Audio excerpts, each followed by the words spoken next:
اعوذ باللہ من الشیطان الرجیم بسم اللہ الرحمن الرحیم۔ دہلی یونیورسٹی سے طب اہل بیت پہ لیکچر پیش کیے جا رہے ہیں۔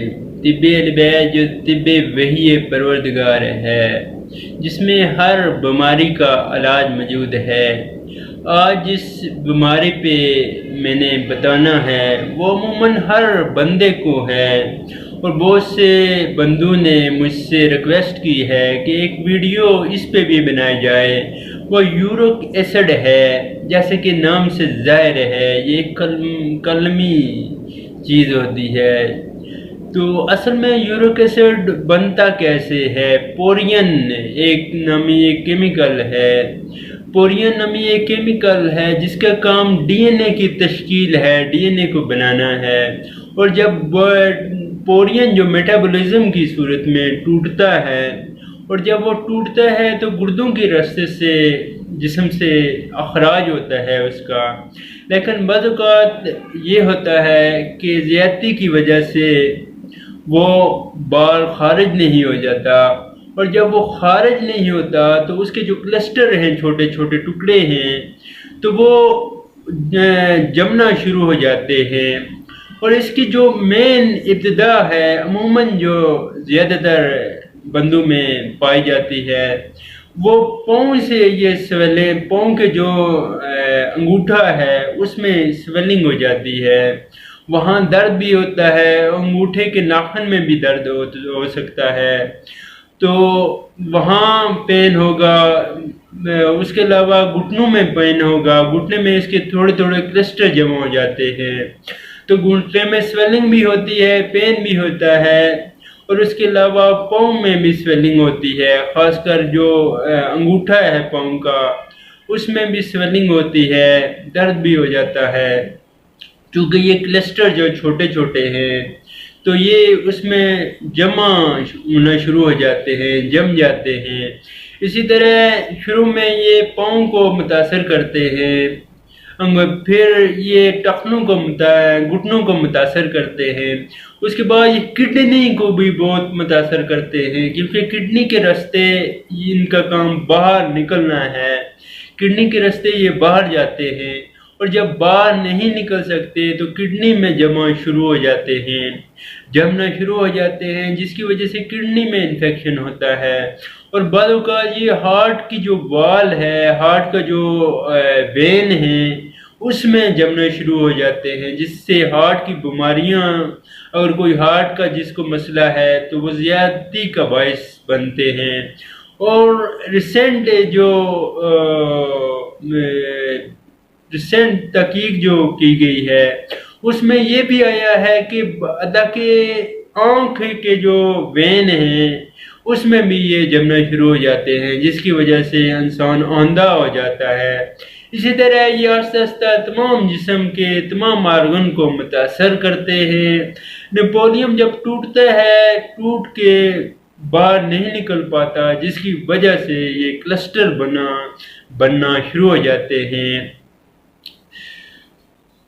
تو کلسٹر جو اس کا جو ڈائیگنوز ہے وہ بلڈ میں یورک ایسڈ کی مقدار سے ہے، جو عموماً یورک ایسڈ کی رینج ہے وہ مردوں میں 2.4 سے لے کے 6.0 تک ہے، اور جو عورتوں میں اس کی رینج ہے وہ 3.4 سے لے کے 7.0 تک اس کی رینج ہے۔ تو کن چیزوں سے یہ جو یورک ایسڈ بنتا ہے، کیا کیا چیزیں ہیں جس کی وجہ سے یورک ایسڈ بن جاتا ہے؟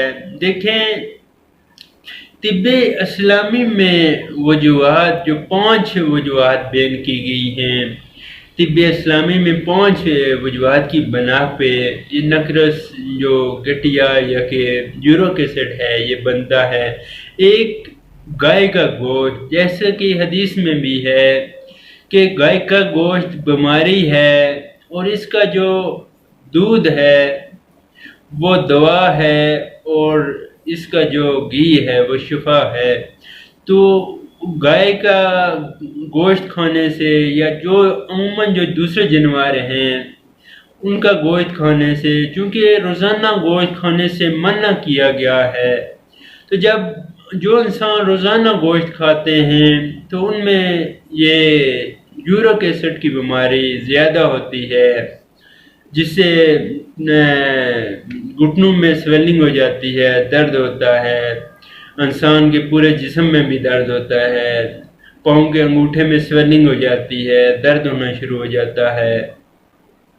تو انشاءاللہ یہ ویب سائٹ جو طبی البیت کے نام پہ بنائی ہے، وہاں ہم وہ پکچرز بھی دکھائیں گے کہ جو اس کی وجہ سے چینجنگ ہوتی ہیں۔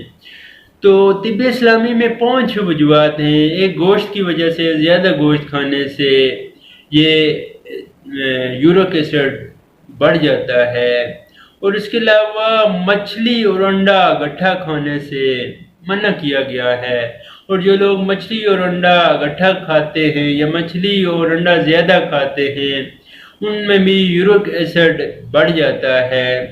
اور اس کے علاوہ شراب جیسے کہ ممنوع ہے، سخت ممنوع ہے، اس سے بہت سی بیماریاں پیدا ہوتی ہیں جن میں ایک یورک ایسڈ بھی ہے۔ اور اس کے علاوہ عورت کے ساتھ، زوجہ کے ساتھ ملاپ ہوتا ہے جو پیٹ بھر کے نہیں کرنا چاہیے، اس سے کئی بیماریاں ہوتی ہیں، اپینڈکس ہے، اس طرح کی اور کئی بیماریاں ہوتی ہیں جس میں یورک ایسڈ بھی ہے۔ اس کے علاوہ اول شب میں بھی عورت کے پاس نہیں جانا چاہیے، اس سے بھی یورک ایسڈ بڑھ جاتا ہے۔ یہ جو طب اسلامی میں وجوہات ہیں وہ ہیں۔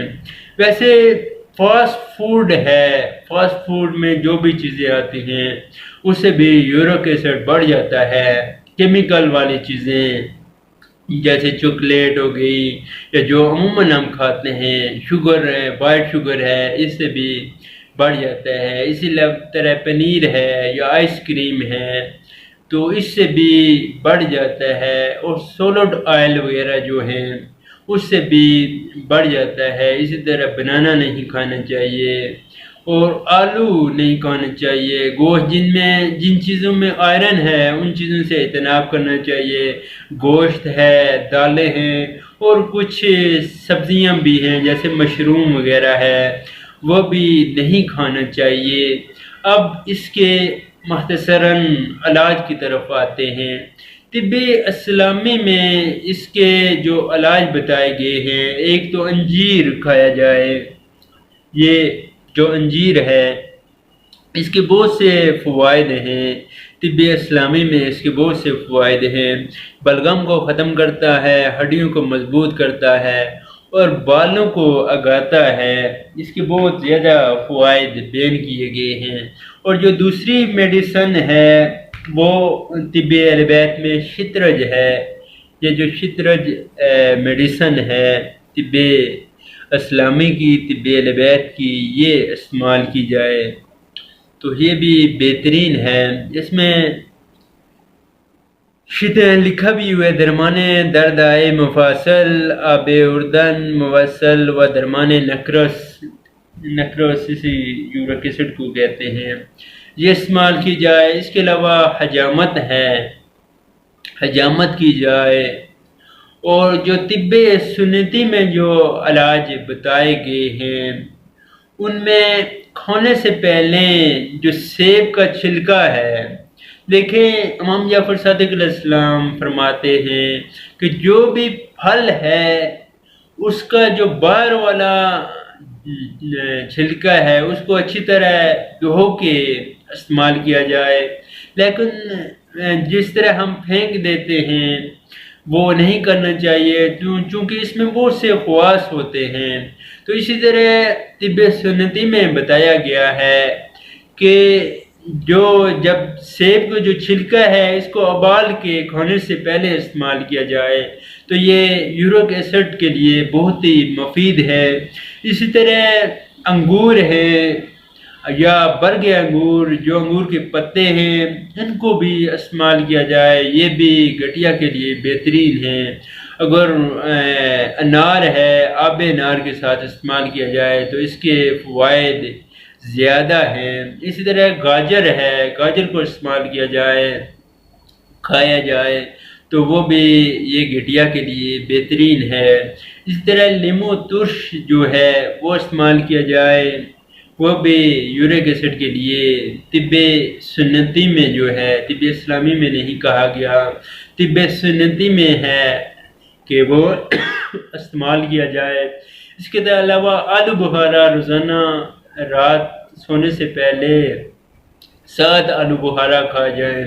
آلو بخارا کی اور بھی بہت سے طب اسلامی میں فوائد بیان کیے گئے ہیں کہ ہڈیوں کو مضبوط کرتا ہے، جو ہڈیوں کی آوازیں آتی ہیں ان کو ختم کرتا ہے۔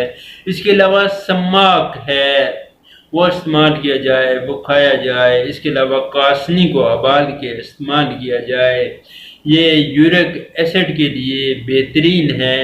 اور اس کے علاوہ جو ایسی غذائیں ہیں جو جس کے کھانے سے آئرن کی زیادتی ہوتی ہے، مچھلی ہے یہ نہ استعمال کی جائے، انڈا نہ استعمال کیا جائے، پنیر ہے، آئس کریم ہے، چاکلیٹ ہے، گوشت ہیں، اس میں دمبے کا گوشت گائے کے دودھ میں پکا کے کھا سکتے ہیں۔ تو باقی آئرن والی چیزیں ہیں، دالیں ہیں، ان چیزوں سے اجتناب کیا جائے۔ اور سبزیوں میں جو توری ہے وہ استعمال کی جائے، کریلا وہ استعمال کیا جائے، شملہ مرچ ہے وہ استعمال کر سکتے ہیں۔ اسی طرح کی دیگر جو چیزیں ہیں وہ انشاءاللہ پوری ہم فہرست بنا کے طب اہل بیت کی جو ویب سائٹ ہے وہاں ہم چڑھا دیں گے۔ تو شکریہ، خدا حافظ۔